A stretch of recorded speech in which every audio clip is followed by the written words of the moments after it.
bom, pessoal? Vamos falar hoje então sobre a pessoa. A gente veio abordando aí as relações intersubjetivas como sendo o objeto principal de estudo do direito e estudamos os fatos jurídicos, percebendo que a classificação desses fatos jurídicos é determinada pela ação de um sujeito a partir de uma manifestação de vontade. E essa manifestação de vontade só pode ser praticada por uma determinada pessoa que conte com esses atributos da personalidade. É isso que a gente vai falar hoje. Então, depois desse estudo um pouco mais abstrato sobre as noções gerais do direito, a partir dessa premissa de que se trata de uma ciência que estuda as relações entre as pessoas, nós vimos que os fatos que interessam ao direito, portanto, que são capazes de gerar efeitos jurídicos, podem ser classificados em meros atos, em atos-fatos, que são aqueles decorrentes de atos da natureza ou cuja prática de um ato entra no mundo do direito como se fosse um ato da natureza, uma vez que não se leva em consideração a intenção do agente, e o ato jurídico, que é um fato jurídico específico e importante porque praticado por aquele que tem, então, condições para isso. E a gente estudou que esses atos jurídicos possuem alguns requisitos para ultrapassar o plano da validade. Então, diferentemente dos fatos jurídicos estrito sensu e dos atos-fatos, que se existem são eficazes, se não existem não são eficazes, os atos jurídicos lato sensu precisam ultrapassar um plano da validade. Então, depois que se verifica que ele efetivamente aconteceu, que ele existiu, é necessário fazer uma verificação acerca da validade desse ato. E nós vimos então que dentre esses requisitos está justamente que esse ato tenha sido praticado por um agente, e esse agente deve ser uma pessoa. Então, essa pessoa, que é o centro hoje do direito civil, né? Outro aspecto que a gente também já vem comentando, que é essa repersonalização do direito civil, ou seja, uma nova visão do direito civil, que embora seja nesses aspectos relacionados ao direito contratual, obrigacional, muito próximo da lógica dos direitos patrimoniais, ainda assim está focado na revalorização da pessoa. E isso acontece em razão da chamada constitucionalização do direito privado, que nós também já analisamos aqui, e percebemos que o direito vem em um movimento para valorizar a dignidade da pessoa humana em detrimento de aspectos unicamente patrimoniais. Isso se dá também na estrutura do Código Civil. Se vocês forem ver, o Código Civil ele começa falando sobre a pessoa. E um dos exemplos que eu dei para vocês na aula que a gente tratou sobre a teoria do fato jurídico foi justamente nascer com vida, né? Isso acontece porque se adquire a personalidade, ou seja, se torna uma pessoa para o mundo do direito, a gente se torna uma pessoa para o mundo do direito a partir do momento em que nasce com vida, ainda que estejam resguardados os direitos do nascituro. Então eu posso fazer uma doação para um nascituro, partir do pressuposto de que ele tem um direito patrimonial, um direito obrigacional, mas que está condicionado ao seu nascimento com vida. Isso quer dizer que a personalidade, né, essa possibilidade de ser tratado como pessoa pelo nosso sistema jurídico, se inicia a partir do nascimento com vida, em razão dessa previsão do artigo 2º. Então, quando um suporte fático ocorre, ou seja, alguém nasce com vida, o artigo 2º do Código Civil, que traz essa previsão, incide sobre esse determinado evento e o direito objetivo provoca, naquele caso, o surgimento de um direito subjetivo, ou seja, a aquisição de direitos da personalidade. Há duas grandes teorias no que diz respeito à aquisição da personalidade, a teoria concepcionista e a teoria natalista. Houve no STF uma discussão intensa a respeito disso, muito em virtude da discussão em torno do aborto, né? Então, quando inicia a vida, se é na concepção ou se é no nascimento. Então, muitos daqueles que defendem a teoria concepcionista se opõem à ideia do aborto por entender que já há vida intrauterina, e o STF, em um acórdão paradigmático, entendeu que, embora estejam ressalvados os direitos do nascituro, a personalidade só é adquirida pelo nascimento com vida, conforme a previsão do artigo 2º, adotando, portanto, a chamada teoria natalista. O STF, portanto, adotou a teoria natalista. E o que significa ser pessoa para o direito civil, né? Ser pessoa, ser considerado uma pessoa e, portanto, ter essa chamada capacidade de direito, que é a personalidade. Então, ao nascer com vida, nós adquirimos a capacidade de direito, ou seja, temos personalidade. Isso significa dizer que nós passamos a ser detentores de direitos da personalidade, que são, no âmbito do direito civil, né, no âmbito do Código Civil, os direitos fundamentais. Então, trazendo para o direito interno, né, aquela lógica dos direitos fundamentais, que a gente já vinha estudando, né, eficácia dos direitos fundamentais, agora no âmbito do direito civil. Os previstos ali no Código são a vida, a integridade física, o nome, né, direito a um nome, a intimidade, a privacidade, a honra, a imagem. Então, esses são direitos fundamentais da pessoa e que, traduzidos no âmbito do direito civil, passam a integrar os direitos da personalidade. Basta ser pessoa para ser detentor desses direitos da personalidade. Em razão dessa categoria, né, dessa categoria de pessoa, é que o sujeito também pode ser detentor de direitos reais ou direitos obrigacionais. Então, o menor de idade é credor de alimentos. É ele quem é o credor, né? Não são os pais quem são os credores. Quem entra com a ação de alimentos é o próprio menor quem pede esses alimentos.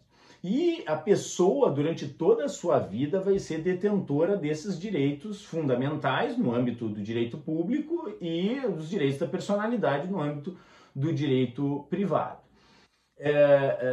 Esses direitos da personalidade só vão se extinguir quando extinta a personalidade. E a pessoa só deixa de ser pessoa para o direito civil com a morte. Então, se o nascimento com vida é o que provoca o início da personalidade, a morte é o que provoca o fim da personalidade, né? Esse fim da personalidade pode se dar pela morte real, que é o mais normal, quando há um corpo. Portanto, há um médico que vai fazer um laudo e dizer que aquela pessoa veio a óbito, e a partir daquele atestado de óbito se faz uma certidão de óbito que vai atestar, portanto, né? O atestado vai dizer que a pessoa faleceu e a certidão de óbito vai, então, extinguir todos os seus direitos reais e obrigacionais, provocando a chamada saisine, que é, então, a abertura da sucessão, né? Então, os seus bens vão para o inventário. Ocorre que, em algumas situações, há a possibilidade de extinção em razão da chamada morte presumida. O que é a morte presumida? A morte presumida é quando não há um corpo, mas é muito provável que a pessoa tenha vindo a falecer. Então, diz lá o artigo 7º, pode ser declarada a morte presumida sem decretação de ausência, se for extremamente provável que a morte de quem estava em perigo de vida, se alguém desaparecido em campanha ou feito prisioneiro não for encontrado em até 2 anos após o término da guerra. A declaração da morte presumida nesses casos somente poderá ser requerida depois de esgotadas as buscas e averiguações, devendo a sentença fixar a data provável do falecimento. Então, quando um avião cai e não se encontram os corpos, né? Mas o sujeito estava no voo, se sabe que ele estava no voo, então há uma morte presumida. Em algumas situações é necessária a declaração da ausência prévia, que é quando não há essas situações de morte presumida, a pessoa simplesmente desaparece. Nessas situações de ausência, é necessário aguardar 1 ano, né, antes. Há ainda a hipótese do artigo 38, e o artigo 38, ele traz algumas exceções, né? Pode-se requerer sucessão definitiva também, provando-se que o ausente conta com 80 anos de idade e que de 5 datam as últimas notícias dele. Então, se já é um idoso, é possível, então, antecipar isso. Mas, a princípio, o sujeito que desaparece sem deixar notícias precisa de um curador para o seu patrimônio, se aguarda por 1 ano para saber, né, se ele reaparece. Se não aparece, então aí sim se decreta essa morte presumida se não há notícias, né?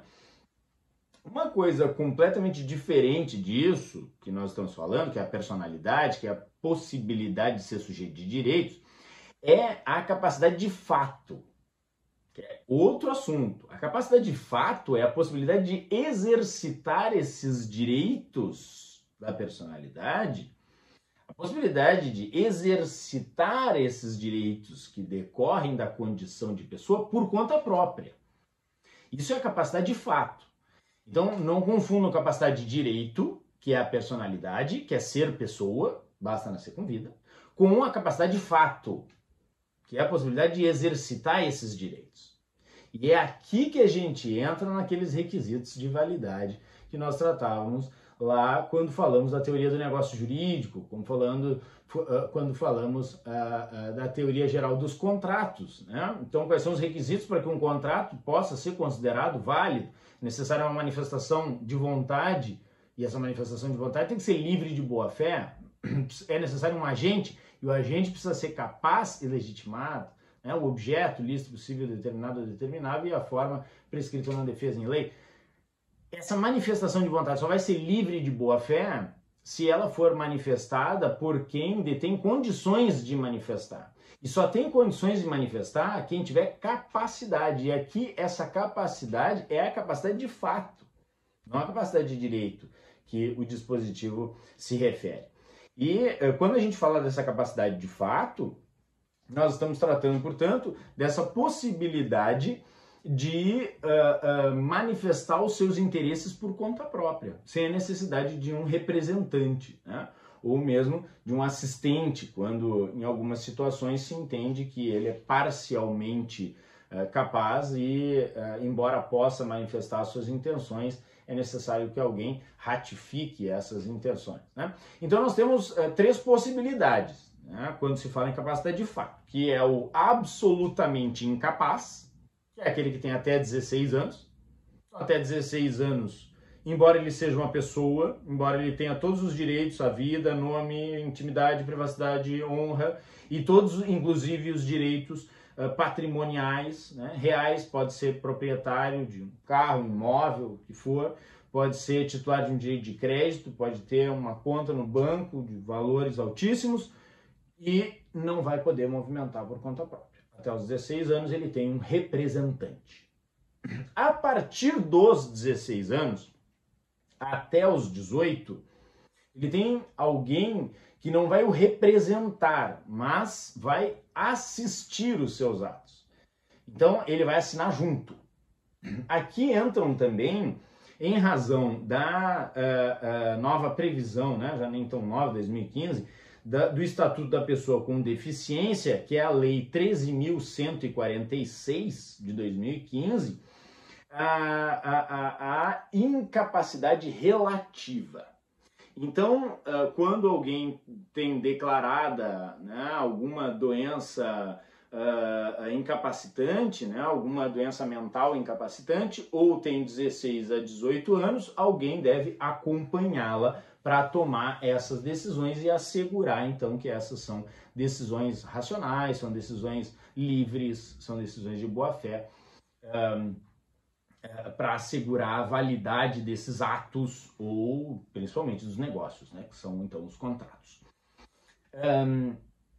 A partir dos 18 anos, em não havendo nenhuma das situações descritas pelo Estatuto da Pessoa com Deficiência, o sujeito passa a ser plenamente capaz.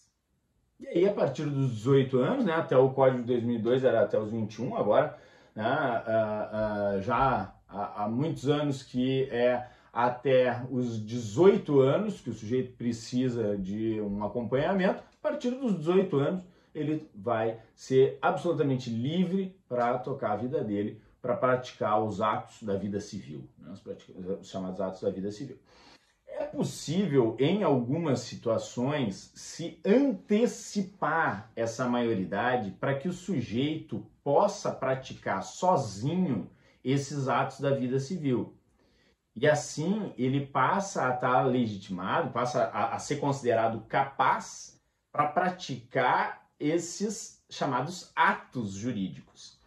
Então, naquela classificação que a gente viu, só podem praticar atos aqueles que não têm nenhuma incapacidade e têm mais de 18 anos.